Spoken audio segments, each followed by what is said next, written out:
کہ ہر طوفان سرسر کا انہوں نے مقابلہ کیا اور اللہ سے روتے رہے،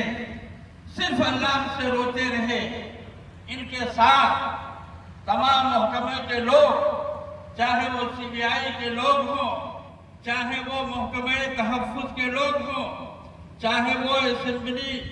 کے کرسی نشین لوگ ہوں، وہ آتے گئے اور پیچھے سے آپ کی جو ہے ہمیشہ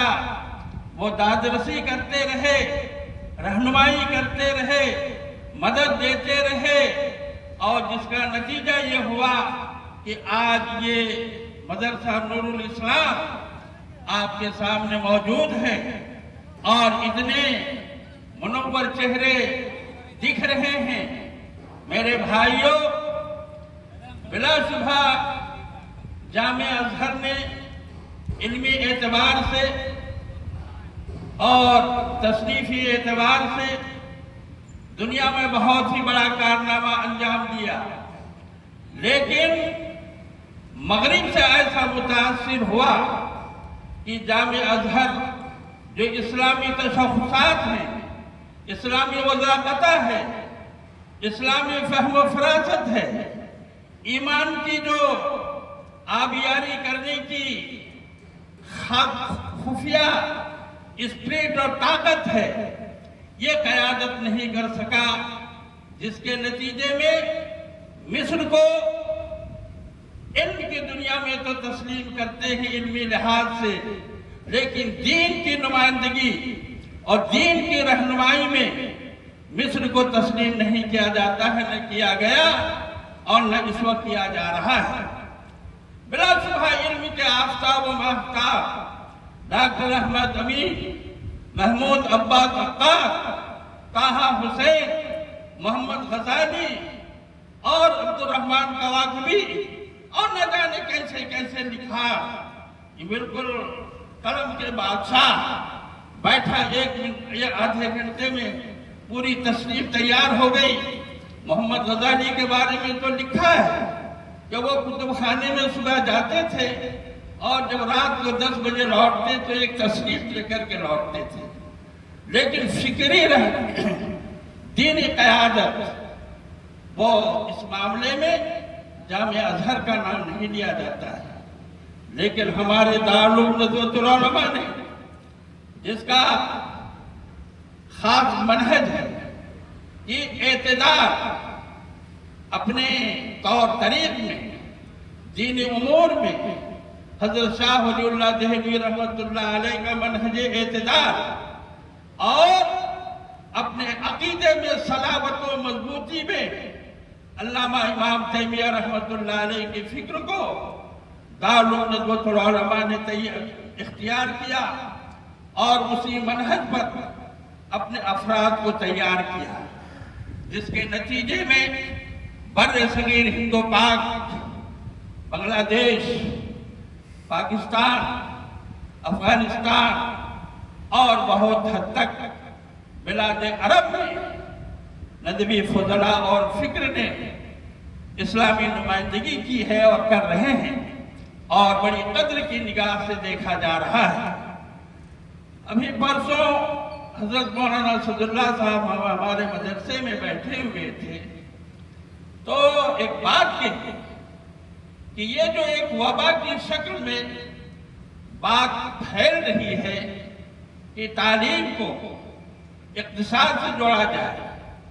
دینی تعلیم میں اس کو ماڈرنائز کیا جائے، اپ ٹو ڈیٹ کیا جائے،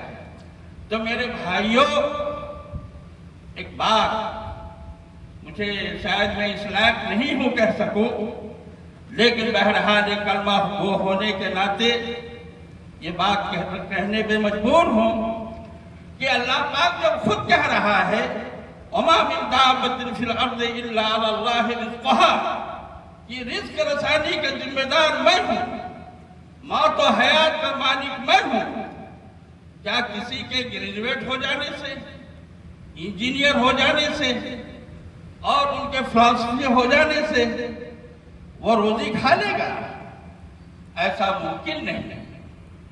ذریعہ ہو سکتا ہے جزوی اعتبار سے، آپ آپ نے کسی دن اخبار میں پڑھا ہے کہ کوئی مولوی فاقہ کشی سے تنگ آ کر کے اس نے پھانسی لگا لی ہو؟ آپ نے کوئی خبر نہیں پڑھی ہوگی، لیکن روزانہ آپ یہ خبر پڑھتے ہوں گے کہ ابھی پرسوں کی خبر تھی کہ ایک ڈی جے پی نے اپنے بیٹے کو جو ہے گولی مار دیا۔ وہ مغربی یو پی کا ڈی جے پی تھا، وہ اپنے بیٹے کو گولی مار دیا۔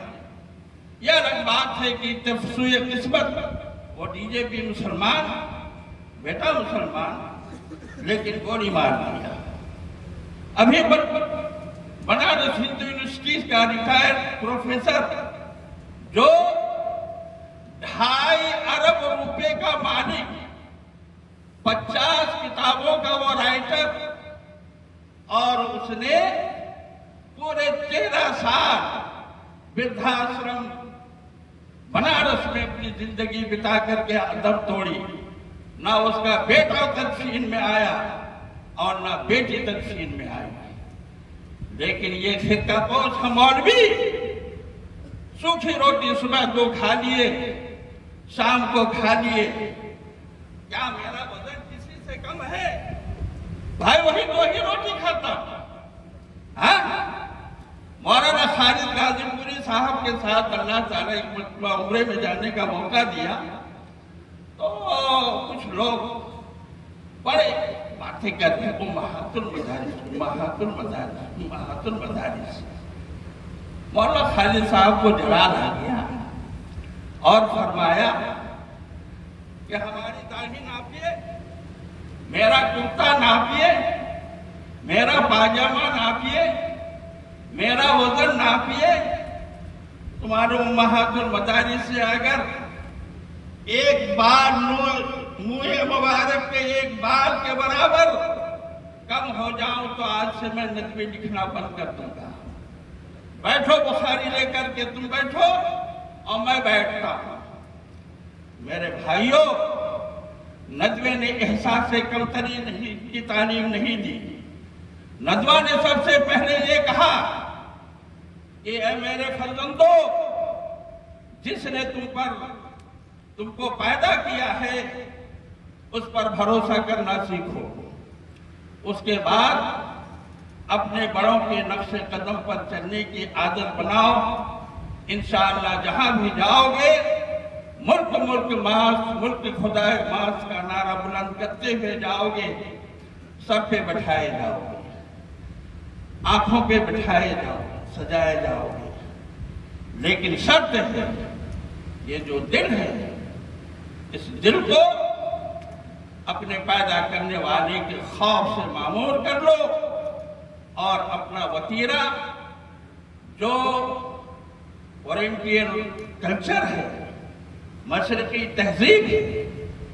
اپنے چلن پھرن، اڑھن بچھن، ہر چیز کو مشرقی تہذیب کے سانچے میں ڈھالے رکھو، تو انشاءاللہ العزیز کبھی بھی نامرادی، ناکامی، فاقہ کشی، ذلت، حرمہ نصیبی قریب نہیں آئے گی انشاءاللہ العزیز۔